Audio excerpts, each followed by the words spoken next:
बच्चों, इसके पूर्व मैंने आप लोगों को प्रयोगात्मक भूगोल में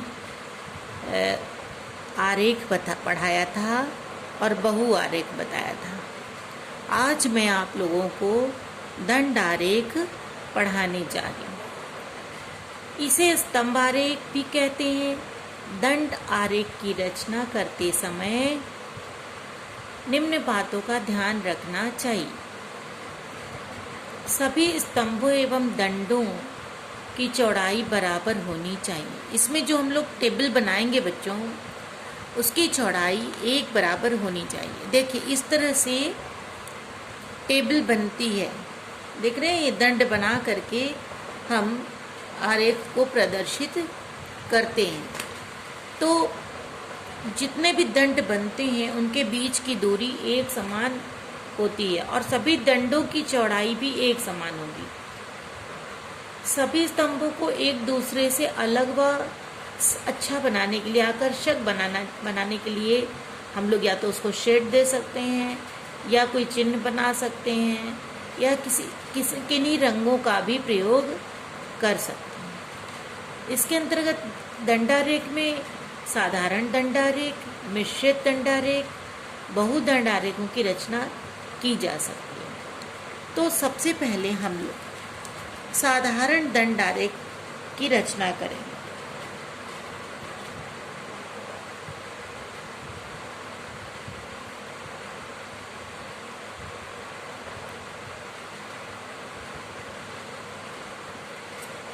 ठीक है बच्चों, इसमें प्रश्न है, देखिएगा ध्यान से। ये प्रश्न आप लोग पहले उतार लीजिएगा दाहिने पन्ने पर। देखिए, ये प्रैक्टिकल की फाइल है, इसमें आप लोग ग्राफ लगा लीजिएगा।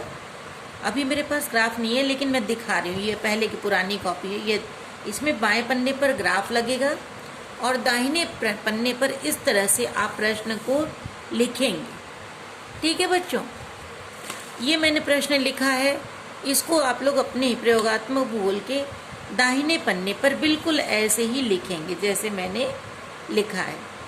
ठीक है बच्चों, इस तरह से कॉलम बनाएंगे और ये यहाँ लिखा है दंडारेख, तो आप यहाँ पर कर लीजिएगा साधारण दंडारेख। दंडारेख के अंतर्गत है साधारण दंडारेख।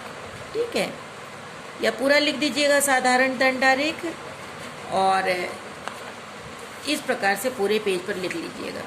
आज की तारीख डाल लीजिएगा, आज है 23/9/2020। ठीक है, तो ये प्रश्न है कि तिरुवनंतपुरम के वर्षा के आंकड़ों को दिखाने के लिए साधारण दंड आरेख की रचना कीजिए। हमने टेबल, यहाँ तालिका भी हो सकता है, इसको टेबल हम इंग्लिश में लिखें क्योंकि बच्चों को तालिका हो सकता है ना समझ में आए। तालिका, इस तालिका में क्या दिखाया गया? तिरुवनंतपुरम की औसत मासिक वर्षा। औसत मासिक वर्षा किस इकाई में दिखाई गई है? सेंटीमीटर में। ठीक है बच्चों, तो यहाँ हमने लिखा वहाँ, इसमें लिखा वर्ष, ये क्रम संख्या है। तो जनवरी में इतने टेम्परेचर वर्षा थी, फरवरी में इतनी थी, मार्च में, इस तरह से दिसंबर तक के वर्षा की मात्रा इस खाने में खंड में लिखी गई है। ये प्रश्न है आपका। ठीक है, इसी को हम लोग दंड के माध्यम से प्रदर्शित करेंगे। अब आप देखिए, ये है, हम दंड बनाना आपको बताएंगे।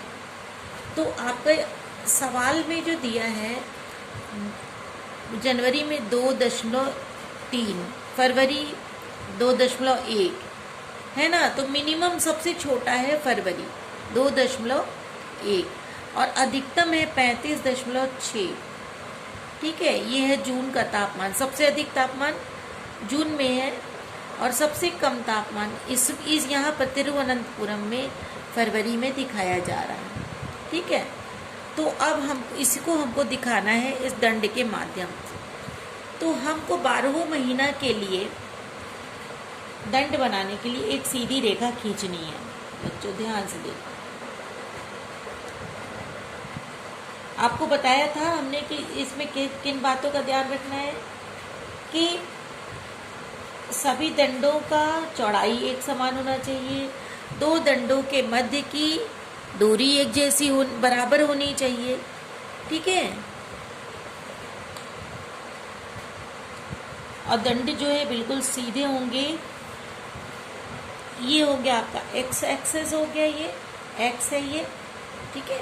और हम वाई एक्सेस खींच रहे हैं, 8 सेंटीमीटर हम ले रहे हैं बच्चों इधर से, क्योंकि ग्राफ नहीं है तो हम आपको सेंटीमीटर में बता दे रहे हैं, ठीक। यहाँ पर 1-1 सेंटीमीटर की दूरी पर हमने निशान बना लिया है। और फिर हम दो के बीच में अंतर हम 5-5 सेंटीमीटर रख रहे हैं। 5 सेंटीमीटर, 10, 15, 20, ये तापमान दिखा रहे हैं, 25, 30, 5, 10, 15, 20, 25, 30, 35, यहाँ पर 40, ठीक है। हमारे ख्याल से इतना ही काफ़ी है, क्योंकि 35 तक ही है तो मैंने 40 तक ले लिया है, ठीक है। तो अब आपको ये क्या लिखा आपने, तापमान, अरे वर्षा की मात्रा है ना, मासिक वर्षा यहाँ लिखेंगे आप लोग। किस चीज़ में मासिक वर्षा दिखाई जा रही है, सेंटीमीटर में, ठीक है। इसको ब्रैकेट में आप लिख दीजिए। यहाँ पर हम क्या दिखा रहे हैं, यहाँ पर वर्ष के 12 महीनों के नाम लिखना है हमको, ठीक है। तो पहला है महीना, 1 मिनट,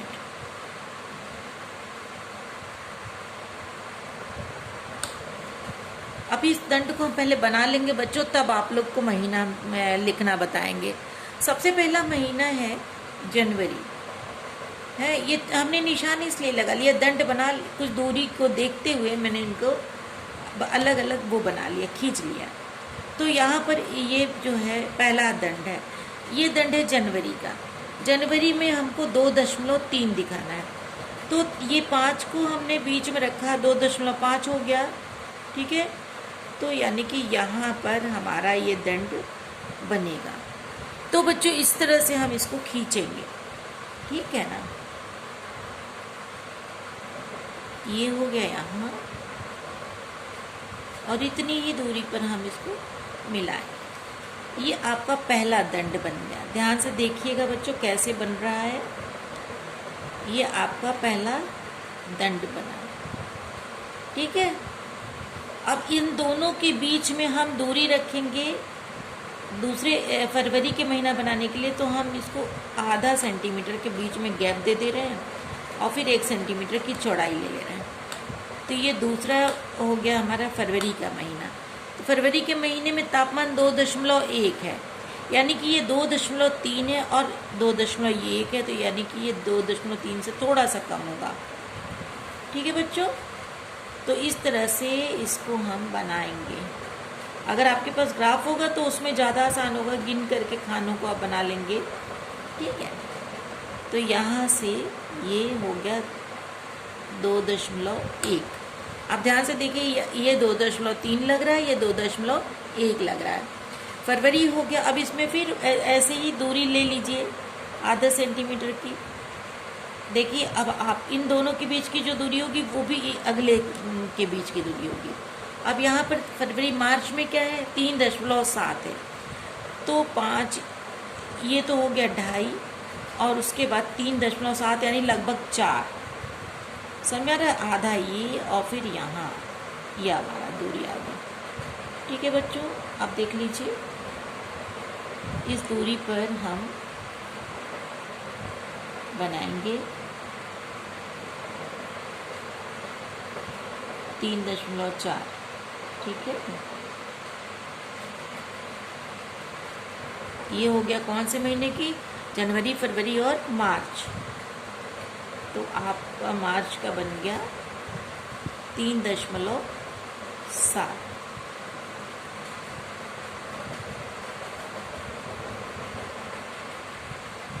ठीक, इसी तरह से हम लोग मार्च के बाद अप्रैल का देखेंगे।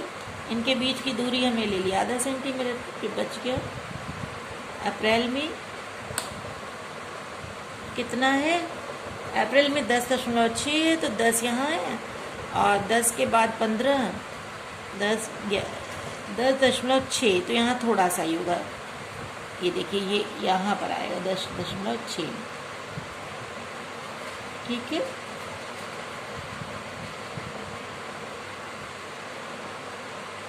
ये बीच की दूरी है, यहाँ से लेकर के यहाँ तक आपका ये आएगा। तो यहाँ से आप खींच दीजिए, ये आ गया आपका 10.6। ठीक है, जनवरी, फरवरी, मार्च, अप्रैल, अब मई में है 20.8, 20.8, 20 यहाँ है, 8 यहाँ होगा, 20.1, जो है 21 जो होगा यहाँ पर होगा, तो 8 यहीं पर होगा ना बच्चों। तो इनके बीच की भी डिस्टेंस हम निकाल लेते हैं, इसके बीच में ये डिस्टेंस है। अब इसी के सीध में आपको जाना है 20.8 में लगभग, तो ये यहाँ होगा हमारे ख्याल से। ये देखिए 20.8 यहाँ से, ठीक है ना। तो ये दूरी जो है आपको लेनी पड़ती है और इसी को आपको नीचे मिलाना है। ठीक, इसी के सीध में जाइए और ये हो गया आपका 20.8। ये इस दूरी की चौड़ाई का ध्यान रखना पड़ता है।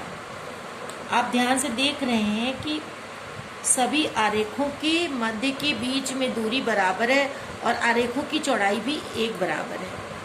ठीक है, दंडारेख, इसको दंड, ये दंड कहलाता है, लंबाई में खींचा जाता है, इसलिए इसको दंडारेख कहते हैं। जून के महीने में देखिए 35.6 है, तो ये हो गया आपका यहाँ पर 35.6 लगभग, ये यहाँ आएगा। ठीक है, तो यहाँ पर आप बनाएंगे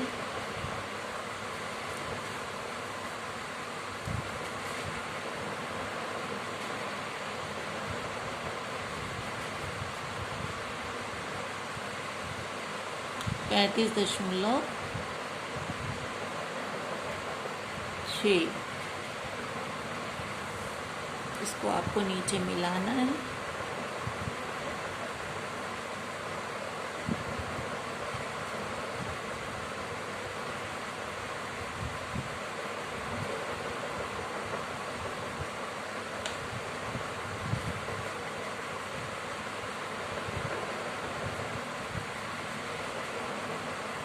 ये हो गया 35.6।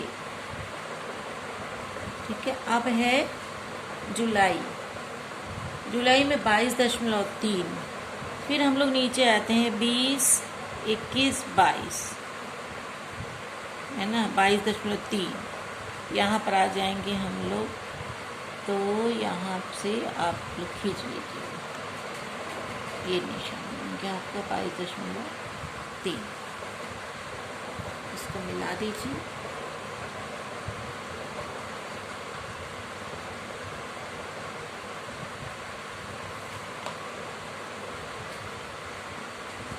अब है 22.3 के बाद है, जुलाई के बाद अगस्त में है 14.6। ठीक है, अगस्त के महीने में 15 यहाँ पर है। ठीक, तो 14.6 आपका यहाँ आ जाएगा। ठीक से देख लीजिए, है ना, यहाँ पर आप निशान बना लीजिए, इसको मिला दीजिए फटाफट। देखिए हो गया ना, ये अगस्त हो गया 14.6 हो गया, सितंबर में 13.8 है ना, सितंबर में 13.8 है, तो इससे थोड़ा सा कम आ गया 13.8, ये हो गया। आप इसको फटाफट मिला दीजिए। ठीक,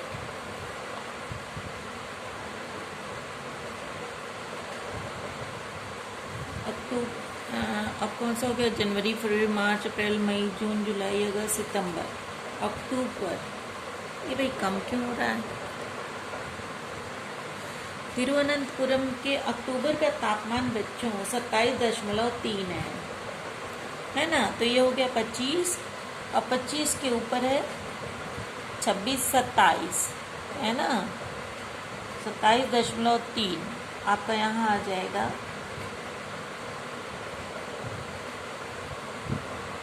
देखिए 27.3 यहाँ आएगा। तो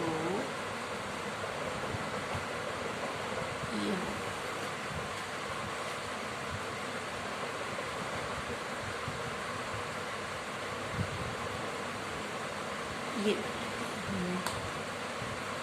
हो क्या?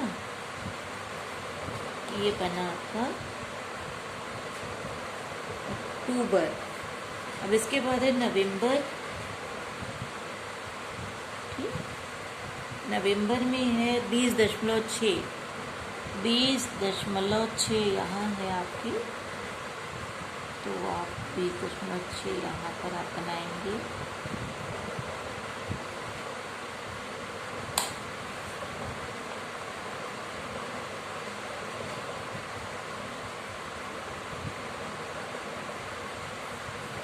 नंबर, और एक रह गया लास्ट दिसंबर में।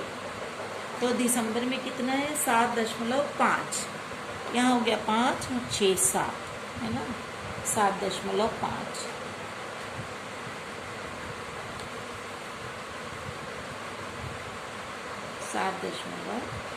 ये 5। तो ये हो गया बच्चों आपका दंडारेख। इस तरह से दंडारेख आपको अपनी कॉपी में पूरा बनाना है। अब यहाँ पर आपको लिखना है महीनों का नाम। तो पहला क्या है? जनवरी, दूसरा है फरवरी, तीसरा है मार्च, चौथा है अप्रैल,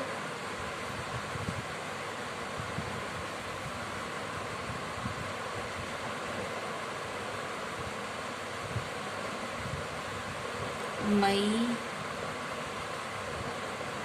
जून, जुलाई, अगस्त, सितंबर, अक्टूबर,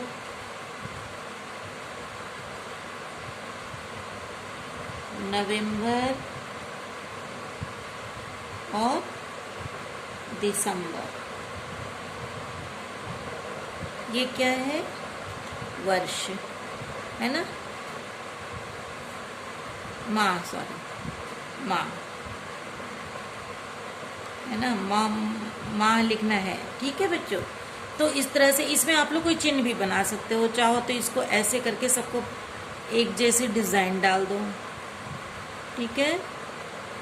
या आपके ऊपर है, आप इसको किस तरह से शो करते हो। इसको अलग अलग कलर से कर सकते हो। हमने इसको इस तरह से भर दिया डिज़ाइन से एक।